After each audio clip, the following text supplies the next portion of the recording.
Once again, Amazon Games have found themselves pretty much at the top of Steam. Not just with one entry, with multiple entries. Of course, one of the reasons why the Valve Index is actually at the top of the Steam charts quite regularly is because the Steam charts are by revenue, not by number of sales, which I think makes the likes of Vampire Survivor making it up there even more impressive. But of course, with New World, Lost Ark, Amazon are finding themselves in massive successes. Now, obviously, this is launch successes. Yeah. New World has since fallen off quite significantly. With Lost Ark, though, this is a game that has proven in other markets that it does not fall off. Yep. Because basically, the story that people may not know is it was a bit of a laughingstock in Korea. Yeah, at for a season point. 1, yeah. And then they turned it around in magnificent fashion. Yep.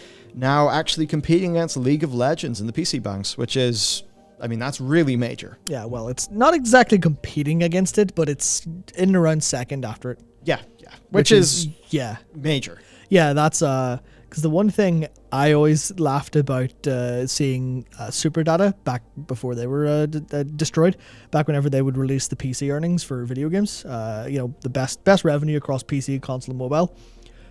Almost at the top of the chart every single month, the entire time Super Data reported that, was Dungeon Fighter Online.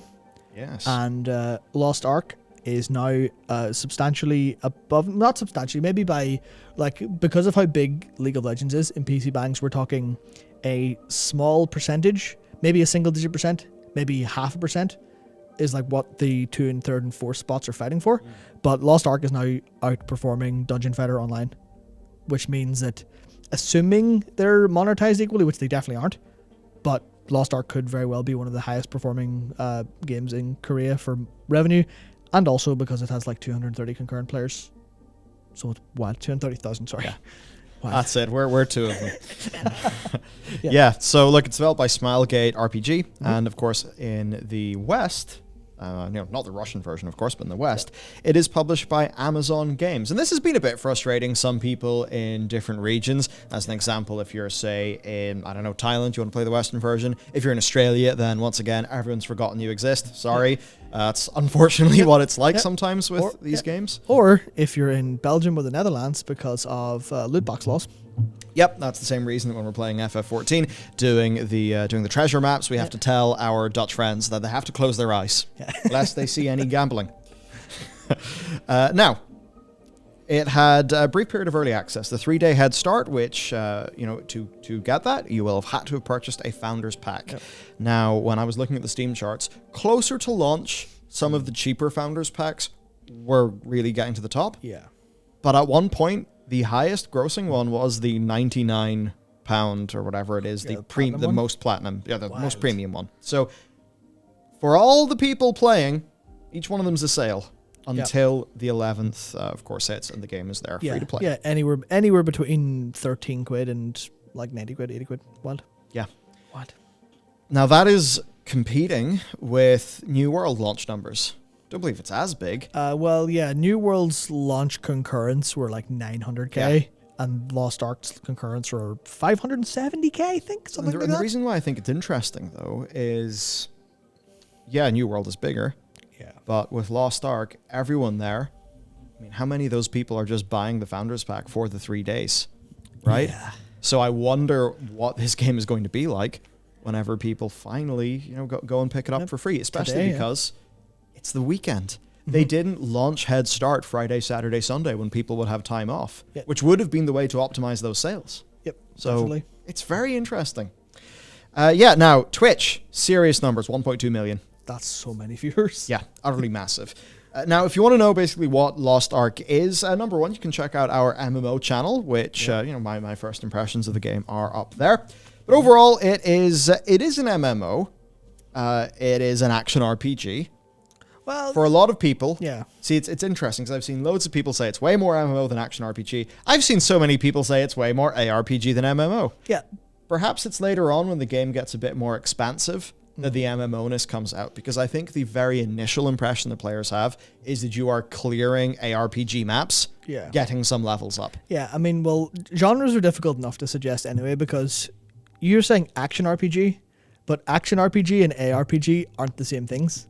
Yes. An ARPG is an action RPG, but people think ARPG, that's Diablo, that's Path of Exile, that's Titan Quest, Torchlight, that isometric click to move, press a couple skills.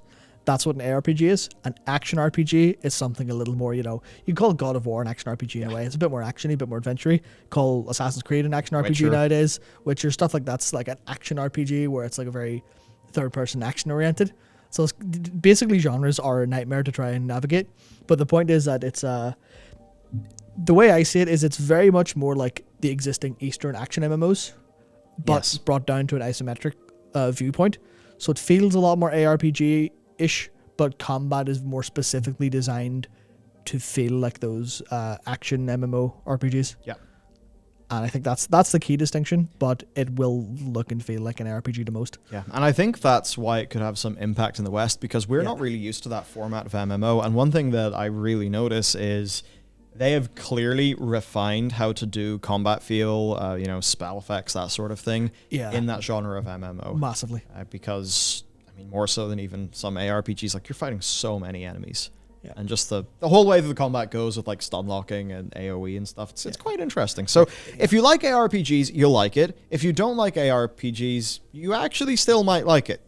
Yeah, you might still bounce off the initial stuff because Yes. of how it feels like, especially because the intro is so generally weak. But it becomes, as it starts to play with the camera more, plays with set pieces more, you kind of get this feel of, oh no, this isn't like a cheap Eastern MMO. This is actually like a really well put together game. Yeah, I've now done the third dungeon, and it very much impressed me with just its scale. There's a bit where you're kind of climbing up a big thing with this like big monster kind of coming after you, and it feels AAA-ish in the good way, where it's like, all right, you actually put a lot of effort into this. You made a really cool set piece, and it's also a neat boss fight. Yeah, like, grats. This is actually a weird way to put it, but that fight particularly feels like if you pulled the camera away from isometric, pulled it down behind the shoulder or further back and give someone kind of more free movement instead of click to move, you would immediately have something that feels not as character actiony as a Bayonetta, but set piece wise, something that feels like a Bayonetta boss fight in basically every considerable way. Yeah, such a cool set piece. Yeah. And I think that's something that has sparked a lot of joy in people. I think a lot of people like me, we've bounced off the start, then we've seen those bits where it actually just sort of shines, and then we're like, oh, okay, I kind of get how this is doing some cool things. Now to go back to Amazon. Yep. They have had a disastrous time outside of the MMO space. That's right. And I mean, many would also say they've had a disastrous time in the MMO space. Certainly, if you've watched a few Josh Drive Hayes videos, you'll know that they're having struggles with New World. Yeah, I mean, I think the one that's been recommended to everyone all time is, I think, Timeline of a Failure. Yes. And everyone sees it, everyone clicks it, so that's what people think about the game. Yeah. And that certainly means that they have got their work cut out for them. Yep. So, yeah, look, they had to cancel 2 games internally. They released one game, and then they unreleased it. They cancelled Breakaway as well. They then lost their contract on Lord of the Rings MMO, which is just fucking tragic, everyone. Tragic. I mean, you could say that it wouldn't be that good, but certainly with New World, you saw the guts of a good game. It's just there was a bunch of issues, and it should have been delayed even more. Yeah, well, I guess that's a thing where it's like, the Layu Technologies went, no, we're not going to let Amazon make this now that we own it. You're like, interesting. I wonder what they saw. True. That is a good point. Now, in terms of New World's ongoing playership, it's got a rolling average about 50,000 or so players. Yeah. Though for a lot of people, they are just thinking, well, you did lose a lot of players. That's not that good. And if you look at these numbers, averages in October, 400K, 155, 83, 65, 55. So the rate of decline is slowing. Maybe it'll hit 35, 40K concurrents. Yeah. But what they need to do is just make that sandbox more extensible, get more content in, stabilize that player base, and then trying to grow the game up. Yeah. It certainly is a game, though, that has an economy that, at least at one point, sort of did require there being new players in a server for the whole pyramid of resources to work. So I wonder what that's like. Though, I suppose if those new players aren't there, that will incentivize the old players with, leveled up, loads of skills. They'll have an economic incentive to go and get those, more low-end crafting resources, which, of course, they'll be able to gather extremely efficiently. So you could also say that, that's a short-term problem for its economy, but overall it should be able to self-balance. To move on to Mike Frazzini, the lead of Amazon Game Studios. Well, the thing is, before helming that, never actually, had led games.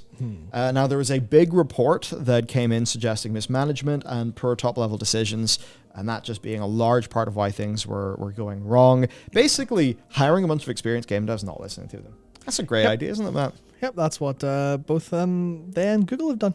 Yeah. and then you look at New World. So they've had like different versions of the Amazon Lumberyard engine, and correct me if I'm wrong, but I believe you'd said that they had a major new iteration of the engine that if you were starting New World, you would absolutely use. But with New World, they basically just faced a decision of, we either get everything onto the new version and the release is going to be even more delayed, or we just add the features we need to the existing tech that we've got. Yeah, I believe, I'm not 100% sure of the details, but it was either for Crucible or one of their other internal games. They had a bunch of networking issues that they needed to solve, and they went ahead and solved them, but that cost them a substantial amount of time in terms of development resources. But they couldn't wait for that to finish for New World development to continue. So they had that decision of, like you were saying, do we make this bulletproof or do we make it now? And the decision they came to was, we'll make it now. And that's allegedly why a huge amount of the initial issues with New World in terms of the bugs, the duplication glitches, all the economy falling over all the time, and the sheer amount of just general network-related and database-related bugs that were happening was because of this stuff. All the developers were aware that it was going to happen, or at least that the possibility of it was going to happen. They tried their best, but they weren't offered the time and resources to actually make sure it was a fully bulletproof game. Yeah. And that's kind of where all this stuff comes from, of just, you've just not listened to your developers, you've not managed correctly. This is quite literally development done badly from a top-down position. Yeah, that's it. So this is very unfortunate, and it's something that Google have done as well. And I just want everyone to think, right, like, think of how many people are at these companies that, these studios that get acquired, all these people get headhunted. And what happens is their work goes nowhere. So for these people, it feels like their careers have stalled. They've put a whole bunch of work into something that hasn't worked out. And you got to remember, these are creative people. Like, these are people who wake up and think, I want to get combat design feeling great. People who wake up and think, I want to make the most beautiful assets and, push myself as an artist. And I think what then often happens is, they get burnt out and the industry overall loses. By, stalling these people's careers, making people, maybe the programmers just think, yeah, or, I guess I could just go work in Web3 and get a million monies. Yeah. Maybe not every game dev is going to be hopping onto Web3, but the point is that for engineering staff in big tech, there are generally more lucrative opportunities out there. So it's just one of those very unfortunate things. And it's something that is just these big, not product-focused companies, these back-end tech, algorithms, tools-focused companies just coming in there and kind of cocking it up on the product side. And if you look at Amazon, if you look at Google, you see a very mixed thing with product. You could have said that with Google Sheets and that whole workspace, that they would have had an absolutely fantastic opportunity to go in there and fight Microsoft. And many companies do use them. But if you look at the rate of development that has went into the Google, family of Office products, they've barely changed in a decade. It's like they got Colab right and then just kind of stopped. Yeah, they focus on G Suite stuff as opposed to the box. Whereas Microsoft can just go and be like, hey, Office, it's fucking dope. Here you go. It works. Yeah. So that's like Google messing that up. They mess up Stadia. They mess up Google Plus. They've had with some of their consumer products, they've had some hits. They've also had some misses. You look at Amazon. Again, it's similar. Like, the Kindle works great because of Amazon's DNA within books. That's what Amazon started. It was an online bookstore. It's got a bit bigger now. But that's how it started. So they got Kindle and all that right. But the Fire Phone, that kind of messed up. They've had so many failed consumer products. And if you look at the actual Amazon site, it does feel a decade old. Amazon.co.uk is awful. Terrible. So they're just not great at that consumer experience. And I think it just means that some things are institutionally undervalued in these companies, and they're the things that we as end users actually value a lot. Yeah, that's that's fundamentally it for a lot of these places. They just don't have the, like, even when Amazon's hardware products go right, it's because the ties to the ecosystem. Nothing to do with the hardware being, I mean, obviously, like, I like the Kindle Paperwhite and like the Oasis, but, you know, like you said, books, that's the stuff. Everything else that's like more involved in the user process, just nah, this isn't really great. Even with like their audiobook service, it's just, that's a tech service. So they've got a lot of the stuff working, but some they just don't. Although I think the thing that I like to focus on more is like the developer impact, because this is something we're likely going to have a video talking about next week, which is how little the actual individual developer and their experience is thought about for this stuff. Where, like you covered, they're going to have a bad time working at these companies because they're going to be overwritten. You know, engineering is going to take priority, except for when it doesn't. But it's not going to be as lucrative as other forms of engineering, even within the same company. And creatives aren't going to be respected in the way they might be in a more creative first kind of business. And you have to think about the kind of games you're working on. You're like, who's going to sit and have 3 or 4 of their games cancelled and not go, fuck this, I'm going to go for someone who will actually let me release a game so I can have a credit, so I can get experience and a better job. Yeah. What? Yeah. So if you look at this, it's like it's not made by Amazon. Yep. And therefore it's leveraging what Amazon can actually do. Yeah. It can do scale. Mm-hmm. I know a lot of New World players then come and say, yeah, what about that queue though? But you know what I mean, right? Like Amazon, big company, lots of money.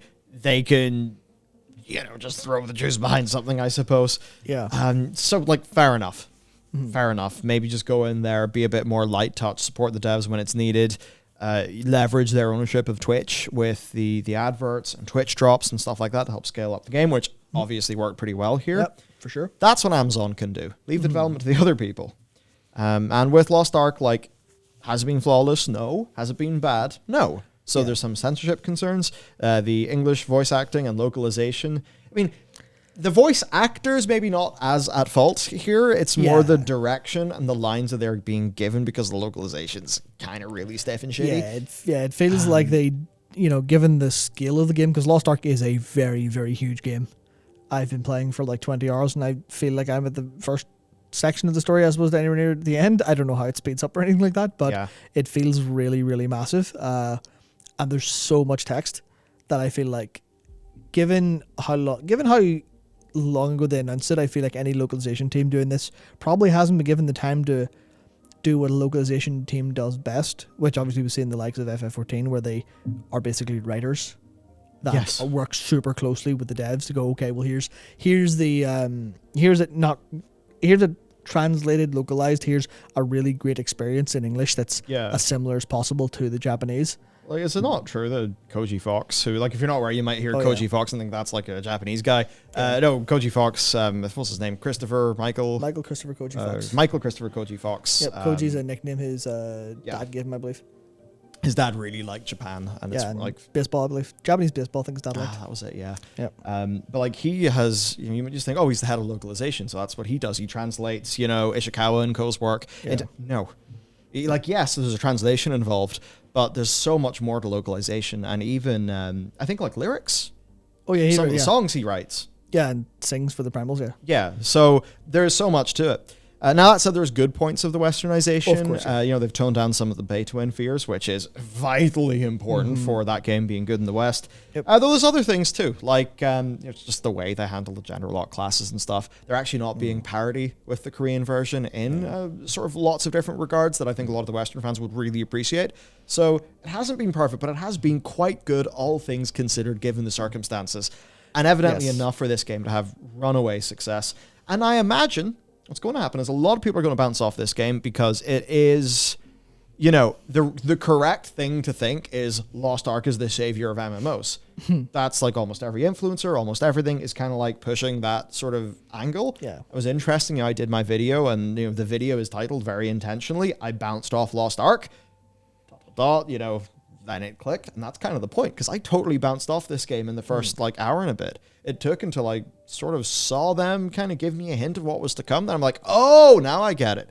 Yeah. So I think that this game will probably have a decently drastic percentage decrease in players. Like, it'll lose a bunch. For sure, yeah. But I think it is going to have, which by the way is normal for every single game, and whenever people just chase the Steam percentage went down a bit, that's a great way to get a headline, but it's also not necessarily fair, because it's it's like basic dynamics for all games at launch. Yep. But I think that this one is going to have a pretty damn high, stable, engaged, and dedicated audience who are going to look over at Korea and think, holy shit, look at all these new features that are coming. We're excited and we're in for the long haul. Yeah. Because like how people have faith in FF14, and people are describing the game director of this as basically, you know, mini Yoshi P. Yeah. So I think people have the faith in it. I think it's going to do well. Amazon have got a hit. Yep, Amazon have got a hit, and they finally learned that maybe making their own hits isn't the way forward. Maybe publishing them very, very intently is the way forward, because this is a good decision. I'm surprised no one else snapped it up, so maybe Amazon were on the table early because they saw what it was doing. Because obviously Amazon Game Studios has heavy stuff from the Smedley, the ex Sony Online Entertainment dude. So a lot of MMO DNA living in Amazon. Obviously because of New World as well. That makes sense. But there's a lot of MMO DNA there, and I think if they go, okay, well, what if we look for a great MMO on the market that has a very solid niche that is going to cater to really well and actually properly support it in the West? That means we don't have to develop a whole bunch of stuff. Sure, we'll still do that for our games, but we don't have to do that. We basically don't have to go blind into an industry we know nothing about. We can actually make our impact on it this way. And then maybe we can learn from our publishing efforts and translate that back into development, or, you know, maybe make contacts, get people in, stuff like that. The more natural route, as opposed to let's just spend millions in building a studio and not have a clue how to run it.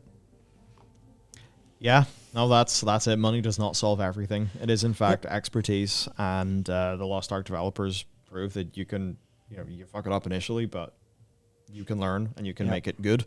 Yeah, that's something Amazon will struggle with. So hopefully they get there, and that's basically the situation for Lost Ark. I'll be playing a bit over the weekend. Same. I want to get to the end game, try out some of these dungeons, get a feel for it. I will say this is almost certainly a game that I'll be a dabbler in, purely because the format of this game, while it is perfect for some people, it's maybe not perfect for me. I just want to jump in and have some fun, but, you know, doing the dailies on multiple characters, that's just completely out of the cards for me, because I want to sample lots of different MMOs and have this kind of like really nice broad experience rather than hammer mega deep, you know, into the game. But it seems like a lot of people are going to enjoy it, and I know I am. So it's just good times, honestly. There's so many great MMOs, and February is an absolute fucking assault, Matt, because we've just had Lost Ark come out, and I've just missed the Bone SWTOR. It's got a new expansion coming out soon. There's the WoW patch on the 22nd. Also, Destiny 2 Witch Queen is on the 22nd. Yep. Then on the 28th, we've got Guild Wars 2 End of Dragons. Yeah. What a crazy month. And that's not to say anything about big AAA games coming out like Forbidden West. Or Elden Ring. Yep. Good luck playing video games this month, and I suppose that's it for us. Grand, yeah. We'll see you in the next video.